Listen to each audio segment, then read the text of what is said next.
Manuela, o facto de nos acolher aqui no Mira, que é sempre um prazer e um grande gosto. Vamos começar com a apresentação desta grandíssima antologia que acaba de sair no afrontamento e que tem por título Danos Patrimoniais. Eu não vou discorrer grandes coisas sobre a antologia em si. Está aí à venda para quem quiser, quem tiver curiosidade de se aproximar da minha poesia. No fim lerei um conjunto de poemas que vou dedicar ao meu irmão, que já não já não via há quase 30 anos e que teve a amabilidade de vir a esta sessão e a quem eu muito agradeço. E vamos começar por duas leituras relativamente à antologia, Danos Patrimoniais, a primeira pela Margarida Santos, a segunda pelo José Alberto Mar. Por fim, o António Ferra falará sobre a ilustração do livro e, no fim, eu leio não poemas da antologia, mas uns poemas inéditos que gostava de deixar ficar aqui, ok? Pronto, vamos começar. Muito obrigado mais uma vez pela vossa presença. Muito obrigada a todos pela presença e espero não ser muito fastidiosa. Vai acompanhar-me na leitura, a partir de um determinado momento, a voz do poeta através de David Moraes Cardoso, que aqui está para nos ajudar. Embora consciente da difícil tarefa de apresentar a obra Hercúlea de Amadeu Batista, aceitei o desafio que o autor me propôs para me debruçar sobre esta antologia pessoal de 1982-2022, que ele escolheu e compilou num belo volume de 940 páginas. Tentarei não desmerecer a confiança em mim depositada.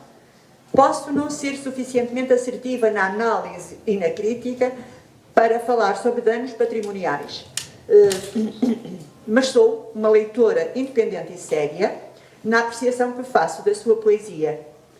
Talvez tenha sido essa a razão maior para que a escolha dele tivesse recaído sobre mim. A meu favor, tenho o facto de ter apresentado dois dos seus mais recentes livros, Último Outono e Escrito na Grécia, e de ter lido as suas anteriores antologias pessoais, Antecedentes Criminais, 1982-2007, e Caudal de Relâmpagos, 1982-2017, a que danos patrimoniais agora dão continuidade. É importante que a espaços de tempo um autor se preocupe em reunir o que mais identifica a sua obra num só volume, para que se não percam pequenas edições esgotadas e outras formas também dispersas de publicação, que assim se possa desfrutar da reunião dos textos que mais identificam uma abrangência poética. A abrir, o livro apresenta o autor com um desenho de retrato a grafite da minha autoria e fecha com uma obra de colagem de António Ferra. Aqui presente. Particular atenção merece o magnífico pós-fácio de Henrique Manuel Bento Fialho, cujas profundas reflexões auxiliam o leitor numa melhor compreensão do poeta e da sua poesia. Vou falar sobre os títulos. Os títulos das obras de Amadeu Batista são fortes, estranhos, assombrosos. O título em presença é assim indutor de algo muito adstrito ao poeta, como os das anteriores antologias. Ocorre-me dizer o mesmo para outros títulos. Reparem, a construção de Nínive, Negrume, os selos da Lituânia, Scalp, Açougue, o arco sírio, um pouco acima da miséria, fragmentos tunisinos, bosque cintilante, escrito na Grécia, poeira escura, só para citar alguns. Apraz-me partilhar a minha perplexa estranheza, questionando sobre os danos a que esta antologia nos remete.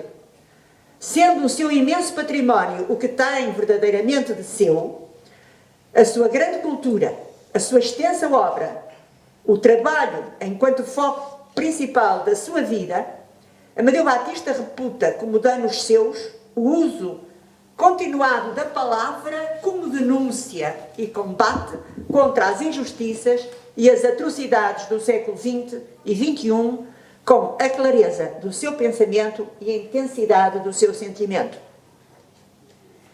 2.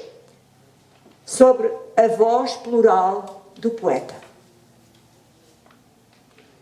Estamos perante um poeta que se exprime num ritmo impetuoso, que usa formas e modos de fazer multifacetados e usa métodos oficinais diversos.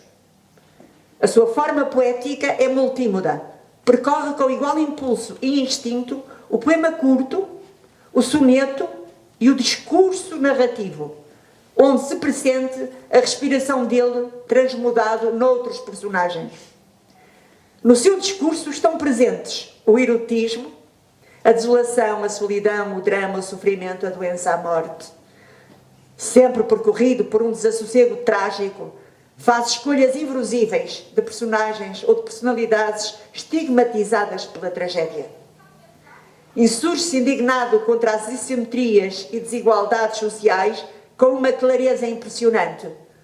Exprime-se, ora com o timbre de uma voz muito doce e magoada, que não raras vezes vai do lírico murmúrio ao grito quase gutural, do lirismo à raiva, abstendo-se em toda a obra dos Rendilhados e Rodriguinhos de agrado tão comum. Afirmo que não é fácil ler Amadeu Batista. Não por ser a sua escrita irreverente e rebelde, nem porque na linguagem muitas vezes usada transporta palavras violentas, incómodas, carregadas, sombrias, duras, mas por exigir dos leitores um compromisso universal onde obrigatoriamente ambos se interligam e interagem numa complicidade com Deus e com o homem. O poeta enlaça o leitor, forçando-o a possuir um conhecimento quase enciclopédico, porque a sua poesia acontece pelas mais elevadas fontes da criação humana. Pela música, pela pintura, pela história, pela divindade, pela mitologia e pela intervenção civilizacional do homem. Através desses vetores, apanham-nos pela pulsação, pelo ritmo, pela métrica, pela força, pela alegoria, pela respiração, pelo impulso, pelo conhecimento. Amadeu Batista nega o convencional da poesia, tornando-se porta-voz de uma civilização contemporânea completamente exaurida, desigual, deflagrada, perdida. Ao criar, recria modos oficinais longamente imaginados pelo seu espírito criador e pela sua infinita capacidade para observar o mundo e a si mesmo. Cativa pela pujança com que nos descompõe por dentro, nos despenteia o conhecido em acertos e desacertos, nos interroga e se interroga, nos remete para uma ética inteira que denuncia os flagelos do nosso tempo. As suas publicações são de um só foco, ora contidas, ora impulsivas, porém sempre de um grande rigor formal e vigor impiedoso, tanto na poesia oficinal dos sonetos, como de um fôlego arrasador nos poemas longos.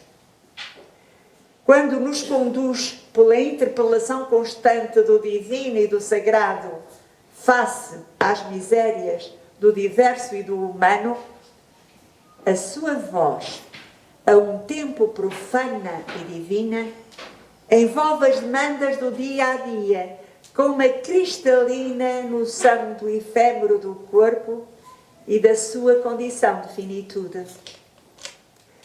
Ao lê-lo sem voz, raramente ouso lê-lo em voz alta, reflito e pergunto: como pode um poeta ateu dissociar as agruras da sua experiência vivida com a constante recorrência ao mistério, ao enigma entre os enigmas, ao indizível? Como pode um poeta agarrar-se à vida, tendo subjacente a inegável catarse que o sufraga, o conduz e o encaminha para a morte? Como pode um poeta ser tão eficaz nas imagens escolhidas e nas palavras que flagelam o eu por ele criado, em igual dimensão, dando o seu eu real? Como pode um poeta proceder à descrição do que se passa nos interstícios dos seus sentidos e no vínculo das suas memórias vividas e projetá-los em intensas e poderosas narrativas sempre renovadas? Como pode? É um trabalho, muito trabalho. Os 40 anos de poesia celebrados nestes danos patrimoniais revelam a coerência da palavra de um autor de inequívoca envergadura. Lamento que não seja suficientemente conhecido e reconhecido, ainda que tenha arrecadado variadíssimos prémios e seja autor de uma abundante e profícua obra literária. Dificilmente encontramos um poeta mais rigoroso e fiel às suas próprias escolhas, que resultem numa voz poderosa, atenta à estética das coisas e ao vil mundo que o rodeia. Amadeu Batista deixa um legado que justamente encaixa no património da literatura portuguesa contemporânea. Uma voz que se ergue dos confins da língua, seguindo as heranças diretas de Gil Vicente e de Camões.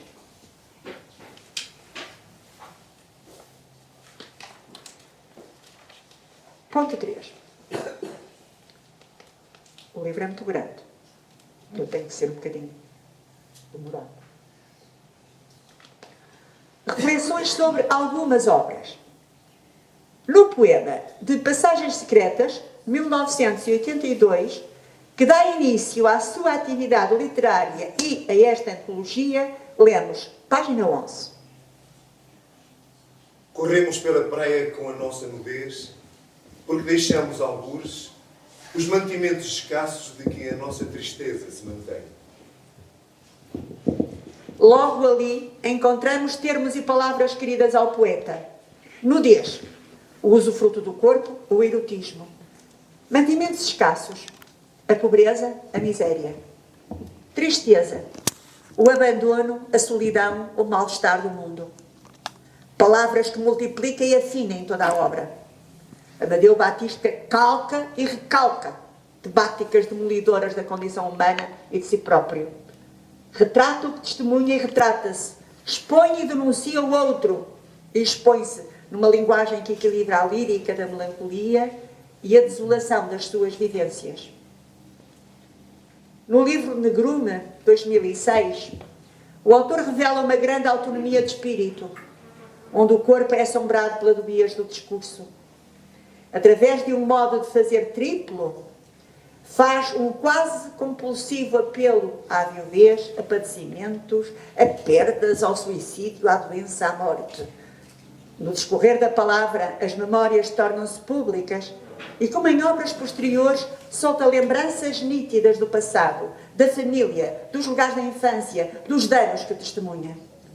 Nestes sonetos e quadras informais, em que o eu do poeta se desdobra no interior de um outro, nestes sonetos e quadras informais, em que o eu do poeta se desdobra no interior de um eu, outro, ou enérgico e letal, percebemos que fala de si e do seu percurso existencial, através de personagens da cultura, da literatura e das artes, a quem cede a palavra, com o recurso a um monólogo dramático, com o perfeito domínio oficinal não convencional, o ritmo impetuoso, o desassossego, o vocabulário pouco ortodoxo, que para ele é libertador, prenha de paradoxos, contradições e enigmas, pretende e consegue fazer uma catarse pessoal que lhe é necessária ao prosseguimento da existência.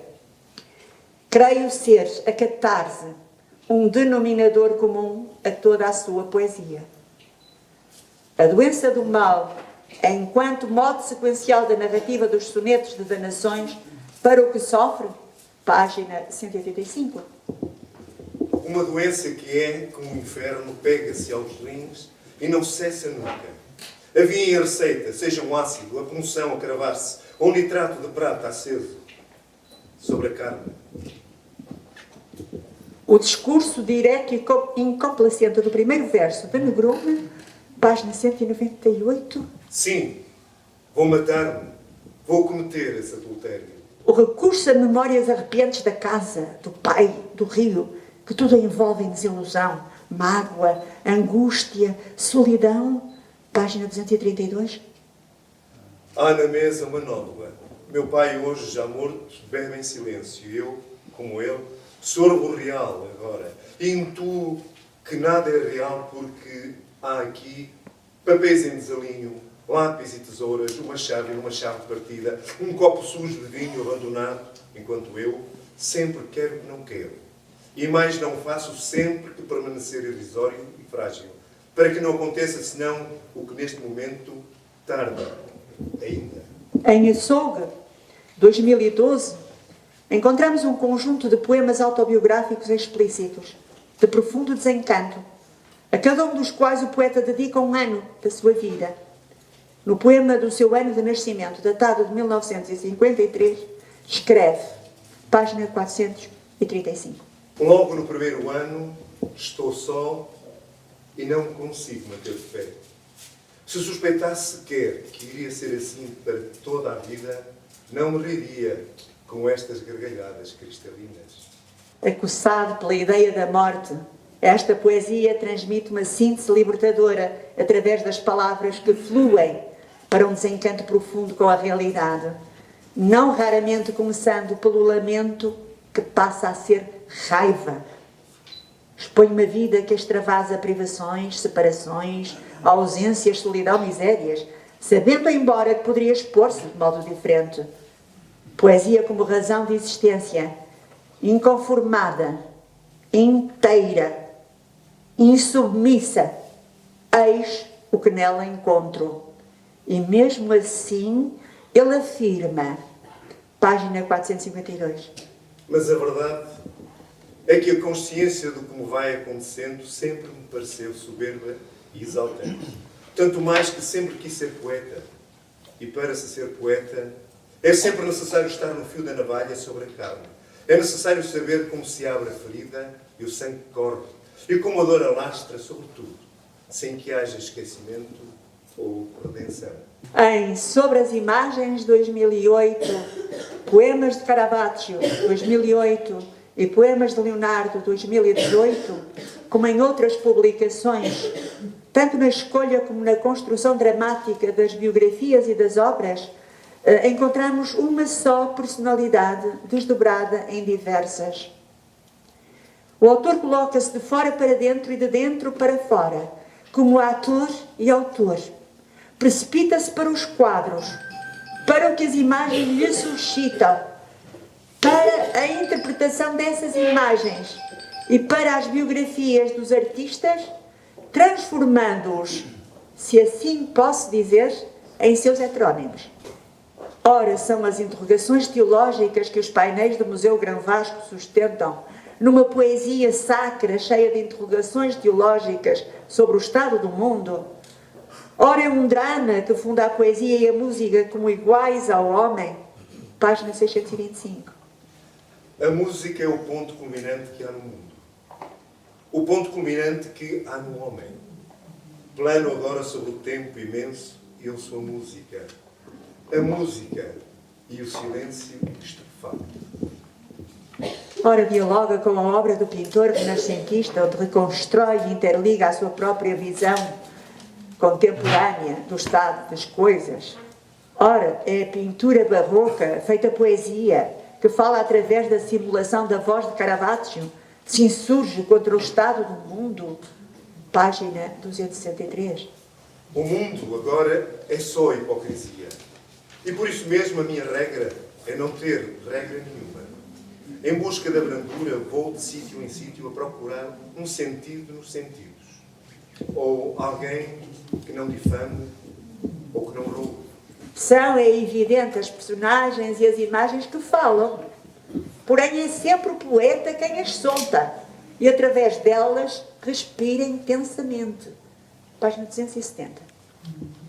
E eu sou Caravaggio, que luto denodadamente com a arte para que a tragédia sagrada ou profana se represente igual à sua gravidade.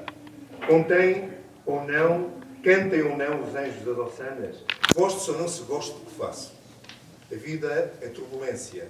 E é assim que chega às minhas telas. E é assim que o que pinto, entre claros e escuros, me proclama.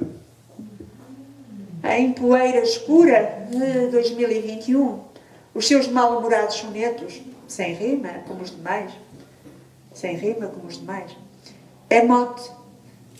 O mote é uma peste, é a Covid-19, em que a figura do lenhador configura o estar-se isolado, desamparado, revoltado. O poeta entra no ofício como pretexto de meditação e desconforto. Sendo inegável a condição do isolamento, mesmo assim insurge. Página 661. Não me posso queixar, sou vítima de mim mesmo. Lenhador que vai à lenha, chega tosquiado. Os versos empilhados como achas, as mãos feridas por arestas finas. Presente e recorrente a sina para o sofrimento, onde a morte e os mortos são modos prediletos. Página 665. No medo que sitia a aldeia e atrás do outeiro, a cidade ao longe. Tenho razões de sobra para estar zangado, para não querer viver num mundo em que é interdito tocarmos-nos, ou darmos uns aos outros sequer um abraço. Amadeu Batista, dito por ele próprio. Página 670. Sou dos que de si mesmo são inimigos, toldado de ternura e comovido da suspeita alegria de ser triste. A imensa doçura que tolda o lenhador é a mesma que, pelas circunstâncias de vivência e de angústia que o sitiam, enfurece o poeta. Em Um Dia na Eternidade, 2021, e último outono, 2022, a dimensão autobiográfica volta a surgir com uma impetuosidade quase instintiva, numa narrativa de poema longo, elaborado, onde o poeta peregrino caminha pela sua própria cidade, se inventa e reinventa na realidade que percorre e na saudade do tempo ido, numa arqueologia de doçura e de amargura íntimas, mesclada de emoções e sentimentos de pendor lírico. Página 834. A alegria poderia tanger o meu espírito agora mesmo, se não tivesse sitiado por tudo o que falta. Pequenas coisas pesadas que o coração carrega e a memória arcada. O beijo que te dei, o montante de ternura que me deste, está perdido. A seda da tua pele, ausente. A escura luz dos teus olhos. A suavidade da minha mão na tua. A carícia que ficou oculta na espessa madeixa do teu cabelo. Há saltos entre a memória e a circunstância dos lugares, num monólogo aparentemente espontâneo com a realidade circundante, que, enquanto viajante nas horas de um tempo previamente definido, observa, registra e evoca. Os lugares conhecidos por onde deambula são trazidos pela sua memória viva, numa ocultação e desvendamento de tudo o que é e não é realidade, numa cidade conhecida que se vai transformando e, tal como o personagem, o poeta entrelaça o pensar e o sentir das vivências do corpo, do amor, da doença, da aproximação da velhice. São poemas que se leem de um só fôlego, ininterruptamente, sem paragens, num tempo sem tempo, geniais alegorias ao tempo que passa.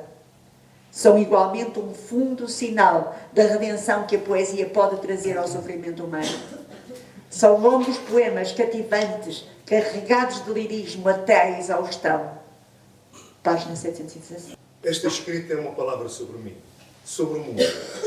Essa palavra se ratificará-se com arte sem tocar o mundo. A sincronia das asas a bater será o que eu for perante cada escolha. O paraíso, o inferno, os incertos lugares da eternidade, o desejo, todo o desejo de colher a minha delicadeza e a minha fragilidade. Em Escrito na Grécia 2022, reencontramos, através da evocação das ilhas gregas e das antigas civilizações, com os seus mitos, poetas, filósofos, deuses, monumentos, ilhas, um encontro identitário com os costumes do povo grego e do seu cotidiano na atualidade delas decorrentes. Poemas breves, muito belos, imbuídos dos primórdios da civilização helénica e do espírito mitológico, recorrendo ao uso de uma linguagem humanista, coesa, de grande simplicidade estética e formal. Página 788. No baixo relevo do acrotério de Corinto pode ver-se o rapaz que apregoa uvas há mais de 2000 anos. Amadeu Batista coloca o leitor perante o diálogo civilizacional entre o passado e o presente com a mestria de que só um grande poeta seria capaz. Em Eterno Retorno, 2022, poema com 9 páginas, publicado na revista A Ideia, números 97, 98, 99, resumimos essa respiração presente e autobiográfica, esse continuado interrogatório à eternidade do poeta, que aqui se faz menino, essa humanidade ferida e frágil contra a qual se insurge, essa acuidade na observação dos dias, através da sátira, da comédia e da acidez crítica, desde a escuta da música erudita aos relatos dos desastres da humanidade, à pretensa morte do casal do terceiro esquerdo. Somos nós, leitores, os que desaparecemos a meio do poema e a ele voltamos, naturalmente, porque como eles estamos amarrados uns aos outros pelo recorrente enigma da eternidade. Página 895. A eternidade. A eternidade sempre. Ah, pois e tal. A eternidade. E agora vou fazer uma nota sobre um livro não publicado. Ainda sobre a beleza, é o título do livro. Um livro que não está publicado, como vos disse, é igualmente um poema longo e autobiográfico sobre a dramática doença que o abalou, o AVC. O sortilégio da luta pela vida. Um discorrer ímpar sobre a dolorosa condição humana. Um descer aos infernos para que a poesia sobreviva. Uma obra sobre a anunciada interrupção da vida que desdenha a morte e a renega. A ler, mal saia.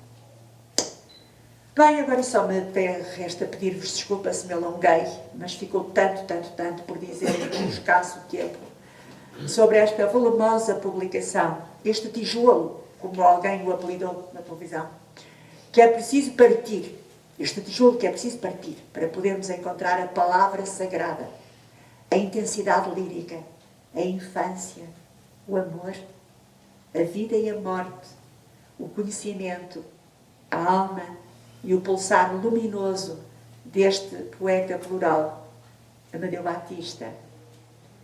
Obrigada a todos pela presença, particularmente aos meus colegas de mesa, o António Ferra e o José Alberto Mas, porque estão aqui, e então o José Alberto Mas está aqui a fazer um esforço tremendo para segurar no microfone. E também um agradecimento ao David Moraes Cardoso, que no correr da minha leitura deu voz ao poeta. Muito obrigada, David. Muito obrigada.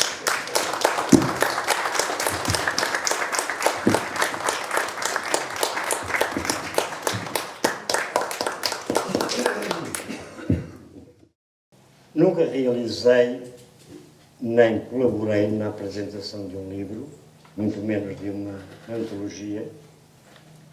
No entanto, perante um inesperado convite do Amadeu Batista, que inicialmente pensei ser um equívoco, não pude recusar o mesmo com base em 2 premissas. A nossa amizade, que já tem décadas, poucas, algumas, e a admiração imparcial que tenho pelo seu trabalho como poeta. Como tal, não usarei uma abordagem minimamente exaustiva, substituindo-a por alguns apontamentos que me surgiram como mais relevantes no âmbito de uma visão de leitor amador, no seu sentido etimológico e igualmente comum. Assim, perante a antologia de anos patrimoniais, podemos vislumbrá-la como um arquipélago, um grande arquipélago, com a dimensão entre 1982 e 2022, contendo poemas selecionados de inúmeros livros, poemas publicados em revistas literárias, antologias várias, no blog do autor, extinto em janeiro de 2016, catálogos de exposições, etc. A quantidade de ilhas, a laboriosa constância na construção das mesmas, revela um autor que encara o seu ofício poético como um ato vital, como quem respira. A palavra para ele parece afirmar a totalidade, ou a quase totalidade da sua existência. Podemos ler no poema Vocação de Fascínio de 2021 e o Mistério do Mundo é o meu trabalho. Não só este verso, como grande parte dos seus poemas, remete-nos para várias considerações que me parecem pertinentes e não terei a veleidade de as esgotar. A primeira que me surge é a enorme diversidade temática. A pintura e os pintores, a música e os seus autores, percursos geográficos, personagens históricos, colegas de ofício e vários outros, assumindo contextos semânticos idiosincráticos através de várias vozes. O erotismo, a sátira, o tom elegíaco, a indignação ética e a necessidade da denúncia perante um mundo assim, com o qual sempre se recusou a pactuar. Sobre outra perspectiva, há um lado que nos leva para o campo do sagrado, sendo este afirmado através de uma mimesis, mais no sentido platónico do que aristotélico, a meu ver, com uma forte tonalidade panteísta. Diz-nos o poeta: com um só fósforo ilumina o infinito, e muitas vezes o infinito é algo muito próximo. Um livro, uma chávena de chá, o teu rosto escondido na penumbra. Revista Águas Furtadas, 2003. O pós-fácil de Henrique Manuel Bento Fialho parece-me excelente na minuciosa abordagem deste aspecto, para além de outros. Como sabemos, a literatura pode ser vista como observação, invenção e transfiguração. A poesia, e volto a citar o poeta, a poesia é um buraco escuro que irradia claridade continuamente. Do livro Um Dia na Eternidade, 2021. Tal afirmação contém e emana a força da palavra poética na sua integridade, como se fosse o espelho desse oceano que permeia a metáfora do arquipélago referido anteriormente. O candor imagético da sua poesia é algo que não posso deixar de referir.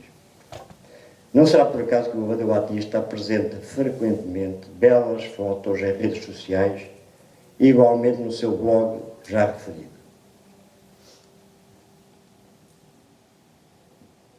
Estou quase a cair em tentação de fazer um atrevimento, que é o seguinte.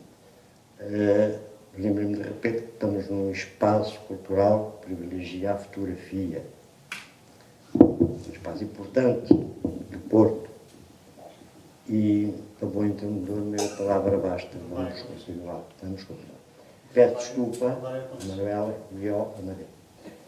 Vivemos tempos em que tais jovens de arte, jovens a que me estava a referir, exigem interrupções nos ritmos apressados dos dias, cheios muitas vezes de distrações efêmeras, da necessária insistência na sobrevivência para muitos, e perante tais ditames a poesia no geral, e neste caso a poesia do Amadeu Batista, que exige apurada atenção e concentração, transforma-se num objeto estranho, até insólito, num território inabitável. No entanto, infelizmente, ainda há quem tenha disponibilidade para se dedicar a estas entregas e estes encontros encantatórios. A prova disso é a casa cheia. Exato. Por fim, mencionar que todas as ilhas deste arquipélago estão unidas nos abismos subterrâneos das águas por raízes comuns. É aqui, neste lugar de união, que encontra uma voz singular que é oferecida ao leitor atual e futuro, como um pessoalíssimo testemunho do seu tempo e a profundidade ontológica do seu multifacetado universo poético. Muito obrigado.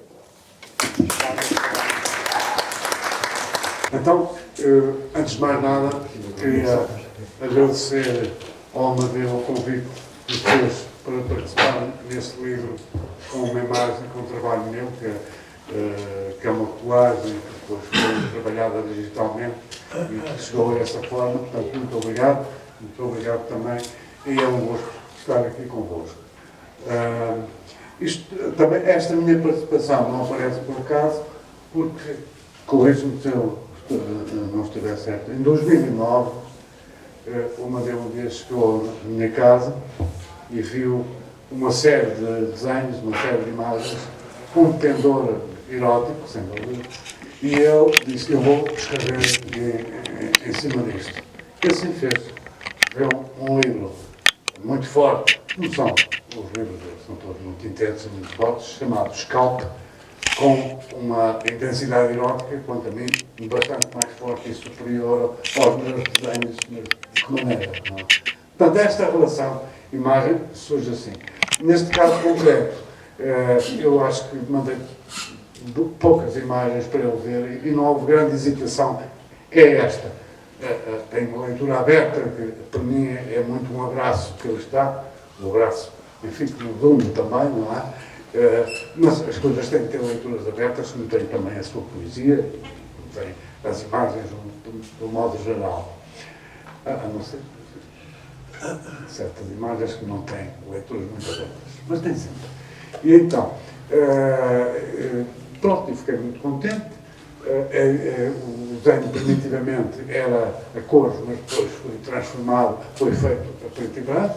Houve um cuidado da editora Afrontamento em fazer esse bom trabalho e pronto, foi assim que surgiu esta nossa relação imagem-texto. Para mim, e para muita gente, naturalmente, a imagem é anterior à palavra. Primeiro aparece a imagem, depois aparece a palavra. Embora se diga que uma imagem vale 1000 palavras, eu costumo dizer ao contrário, uma palavra vale mais que 1000 imagens. E esta relação imagem-texto é uma coisa já muito antiga, não é? Quando, nos tempos primitivos, a mulher pedia: oh, vai lá à casa, ver se apanhas um bisonte para o jantar. E ele desenhava um bisonte na caverna. Não é? Olha, pronto, quer dizer, foi caçar bisontes. Não é? Olha, não te demores muito nos mamutes. Ele fazia um mamute na caverna. Mas isso que aconteceu. Portanto, são histórias que todos conhecem. Não sei se conhecem a história do Egito, da relação, uma escrita ideográfica, de uma relação imagem-texto. Penso que conhecem. Em todo caso, eu vou contar. Vou sempre contar com isto, senão não aponto bem para a bolha na cabeça. As palavras saem melhor com esta imagem. E então, é a história passada no Egito com o Tutankhamon. O Tutankhamon era um egípcio que tinha ascendência americana, daí o Tutankhamon. E então, a ascendência americana era o Tutankhamon. Então ele morreu, o Tutankhamon, e depois a mulher disse assim: podias pôr uma lápide para, enfim, glorificar o nosso Tutankhamon. E pronto, era o Tutanmesés que estava encarregado dessa parte e tinha um escriba que ia pôr na parede aquilo que ele ditava com imagens. E então ele lá começou, escreve lá ao Ramsés, o nosso faraó Tutankhamon era um homem muito inteligente. Ele escreveu lá uma lampadazinha assim em cima para mostrar, para exprimir a ideia, não é? E depois, era um homem muito transparente. Ele lá pôs aquilo conforme entendeu. Um homem muito honesto. Ele lá imaginou aquilo. E é também um homem extraordinário, de grande virilidade. E ele vira-se para trás. Oh, tu sabes, virilidade escreve-se com um testículo ou com dois.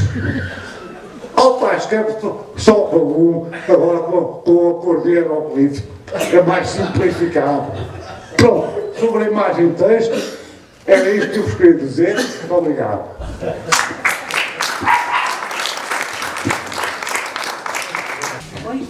Ora bem, vamos finalizar. Eu já disse que não ia ler poemas desta longuíssima antologia que está publicada e bem publicada pelo Ajuntamento, a quem devo agradecer aqui ao nosso amigo José Ribeiro, que me atura e que me tem aturado ao longo destes últimos anos. Bem-haja. E gostava, portanto, não vou ler coisas do livro, vou ler uma série de sonetos que escrevi ultimamente e que gostaria de... e dando daqui um grande abraço.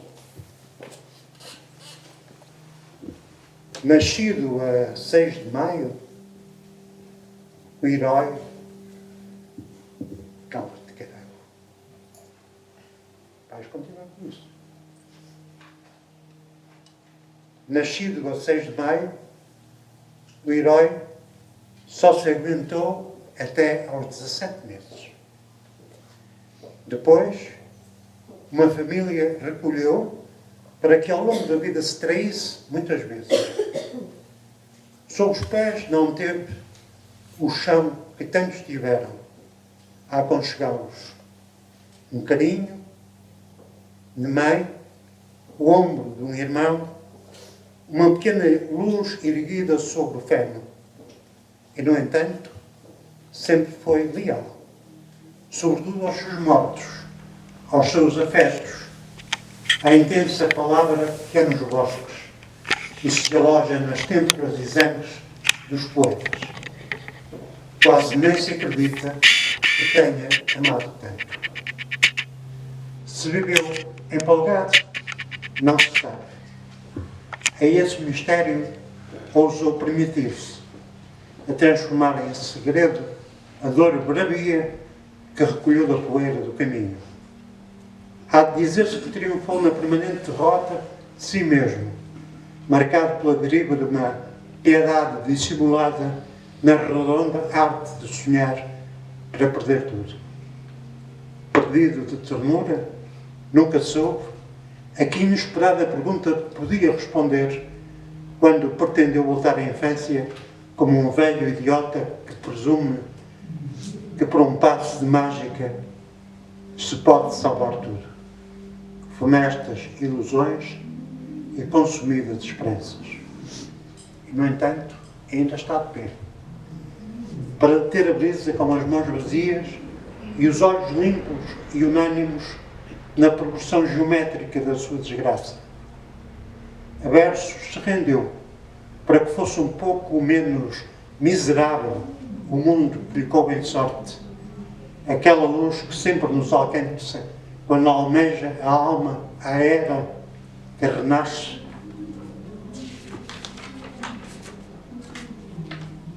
Da imediação da terra que converte a sombra na indizível faísca que nos ilumina.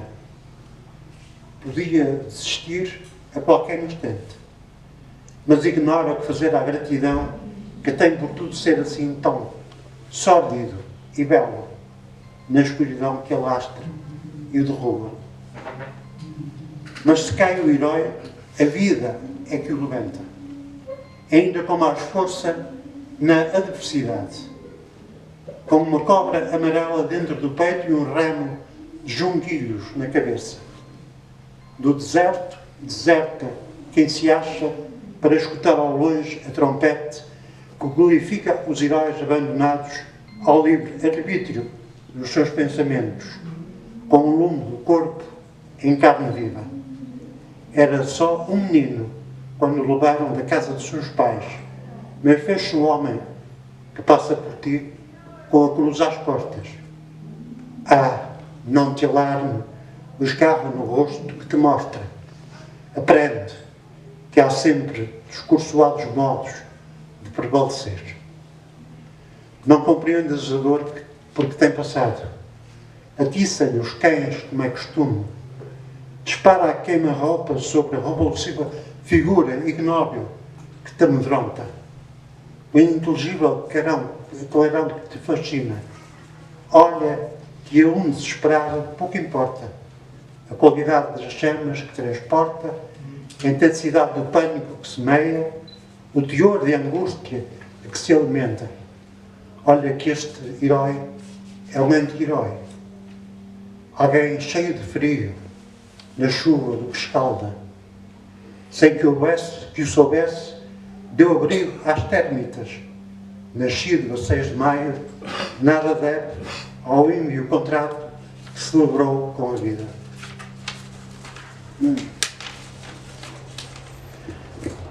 Não é possível reorganizar o passado, nem sequer o presente, nem sequer o futuro.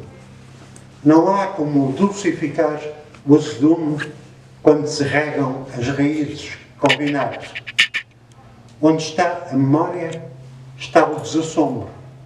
Este jogo de sombras, este fumo sagrado, este desvio ao que temos por certo, este corrompido de ventos que não cessa nunca. O que dizer do poeta que entrou aqui à força? O que não poupou as lágrimas nos dias mais áridos e não soube nunca como se redimir das culpas que não teve e dos atos falhados. Ainda bem que o poeta é um ser imortal. Não há nenhum mal nisso e talvez seja verdade.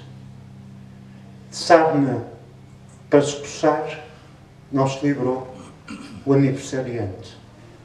Nem das formigas no saco do açúcar, nem do par de bandarilhas cravadas no seu dorso, minotauro sitiado em estranhos labirintos, coisa de perder sangue pelas esquinas. O poeta é um animal que raciocina irracionalmente, sempre em busca das forças em presença do universo, sempre em busca de irromper do vazio como um clamor elegíaco que o conclua, certo de que nunca há saída para a estrada à sua frente. O poeta, a esta hora, dorme apaziguado, trabalha o pesadelo que no sonho o atormenta. Como será ser outro, sendo sempre o mesmo? Paira no ar a fragrância do olíbano. O grande pai morreu, como anunciou Plutarco. E o poeta alinha o horizonte com a praia onde viveu, a coixer com a inevitabilidade da sua própria morte. A esse fio de prumo deve tributo, ainda que seja sempre insubmisso às atribulações perpétuas da incandescência, em que se vê detrito e sombra do acaso. Há só o mundo dado, pese embora a escuridão latente sobre as pedras e a proporção oculta do silêncio. O poeta acrescenta-se à epifania e abre a cesta de figos para reencontrar a luz. Para onde quer que vá, há de voltar. Recuso-me a ser um desgraçado. E o próximo ano seja especialmente criativo. Tantas bolas disparadas que não atingem ninguém. Tantas palavras perdidas no eco das tensões. Talvez baste uma escada, talvez baste uma porção de corda e uma encruzilhada, ou um pneu a arder no meio da estrada, um pedaço de azul a ampliar o horizonte. Que se há de fazer ao desencanto trágico, ao sentido do que nunca terá sentido? Dar-lhe um pouco de Bach, um pouco de Mozart, Talvez a liberdade viva em Tombuctú. Minha mãe, quantos passos? Minha mãe, quantos passos? Agradeço os morangos e não digo mais nada. Não posso devolver o coração. Não posso devolver ao coração os amplos horizontes que tive outrora. O que era claro, agora é escuridão. E a tempestade cede a esta demora inscrita na distância da tua ausência. Só das pedras que carrego, no meu peito conheço a inexorável permanência e a insustentável tristeza a que sujeito a dor de ter perdido para sempre. Se havia estrelas, todas sussurraram. Se os relógios sinais cantavam, já se calaram. Agora, nada é como antigamente. Este rastro sombrio em que a alegria não é mais que uma ruína de uma injúria. Abandono o edifício com a Kalashnikov nos braços. Aponto ao infinito e volto à infância. Estava aqui uma maçã que se perdeu. Talvez pela linguagem volte a vê-la. Talvez pelo enigma a recupere. Se me chamares rebelde, ninguém me irá deter. Não sei que horas são. Não sei se é noite ou dia. O passado e o presente vão de ser o meu futuro. O mundo em volta é um chão de campas rasas, mas o princípio do sonho ainda perdura, sob a sumptuosa ansiedade que me rodeia. Ignoro onde estarei para lá da cordilheira. Creio na terra viva e na poesia com que o pensamento se ergue para o espaço. Bendito todo o mal que me foi feito. E o exército de piolhos que me infestou o corpo. Bendito o ar imundo que me provocou o vômito e a pedra que se atravessou no meu caminho. E mais bendito ainda o osso que nunca se partiu e o muro que a meus pés foi levantado. Bendita a relação carnal que mantive com o mistério e um só tempo foi profana e foi divina. Bendito o AVC e o infarte que me tocaram. Bendita a orfandade que ensobreceu a minha infância e as balas tracejantes que violaram o céu do paraíso. Benditos os ódios, as paixões que suscitei. Bendita a inquietação que jamais me abandonou. Bendito o coração que resistiu a tudo e me manteve vivo. Muito obrigado.